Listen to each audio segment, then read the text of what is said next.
আসসালামু আলাইকুম রহমতুল্লাহ। আগামীকাল 10ই জিলহজ বাংলাদেশ সহ বিভিন্ন দেশগুলোতে পবিত্র ঈদ উল আজহা উদযাপিত হবে, কোরবানির ঈদ উদযাপিত হবে। মানুষগণ, মুমিন মুসলমানগণ আল্লাহর রাহে, আল্লাহর সন্তুষ্টির উদ্দেশ্যে কোরবানি করবে বিভিন্ন পশু। তো এই কোরবানির পশুগুলোর বিভিন্ন অঙ্গের বিভিন্ন নিয়ম রয়েছে। তার মধ্যে আজকে এই ভিডিওতে চামড়ার একটু কথা বলবো। পশুর চামড়ার বিধান, কোরবানির পশুর চামড়ার বিধান হলো, যদি আপনি এই কোরবানির চামড়াগুলোকে যে কোনো প্রসেসে কোনো ব্যবহারের উপযোগী করে তুলতে পারেন, সরাসরি চামড়াকে যে কোনো প্রসেসে কোনো ব্যবহারের উপযোগী করে তুলতে পারেন, তাহলে কোরবানি দাতা নিজেও এই চামড়া ব্যবহার করতে পারবে।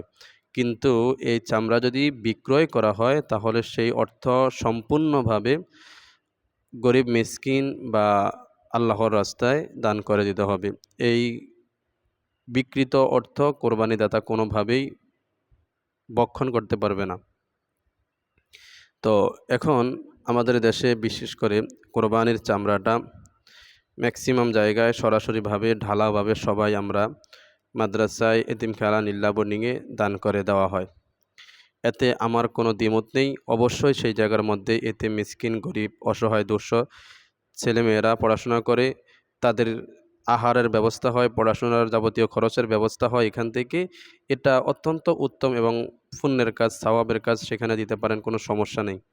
কিন্তু এতটুকু খেয়াল রাখতে হবে যে সবাই যদি এই চামড়াগুলোকে লিল্লাহ বোর্ডিং বা এতিমখানা, মাদ্রাসার মধ্যে দান করে দেওয়া হয়, তাহলে অন্যান্য গরিব মিসকিন যারা থাকে তারা কিন্তু এই হক থেকে বঞ্চিত হয়।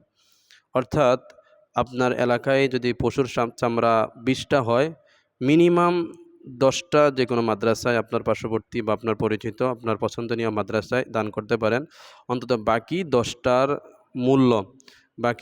মূল্য যেন আপনার এলাকার পাড়া প্রতিবেশী, ঘরের পাশের আত্মীয়, অনাত্মীয়, দুঃসম্পর্কের আত্মীয়র মধ্যে যারা অসহায়, দরিদ্র, গরিব, মিসকিন আছেন, তারা যেন এর একটা হক পায়। কারণ সবাই যদি মাদ্রাসায় দিয়ে দেন, তাহলে এই মানুষগুলো কিন্তু হক থেকে বঞ্চিত হয়। আমি বলি, মাদ্রাসায় দিবেন, অবশ্যই দিবেন, কিন্তু ঢালাওভাবে সবাই মাদ্রাসায় দিলে কিন্তু এই গরিব, অসহায় মিসকিনগুলো এর থেকে বঞ্চিত হয়। এক্ষেত্রে এই জন্য অনুপাত হারে আপনারা আপনাদের নিকটস্থ পছন্দনীয় মাদ্রাসার মধ্যে দান করবেন এবং কিছু অংশ গরিব মিসকিনদের জন্য রেখে দিবেন। সোজা কথা, মাদ্রাসায় এবং গরিব মিসকিন উভয়ের সমন্বয়ে আপনার পশুর এই চামড়াটা যেন বিতরণ হয়। আসসালামু আলাইকুম রহমতুল্লাহ।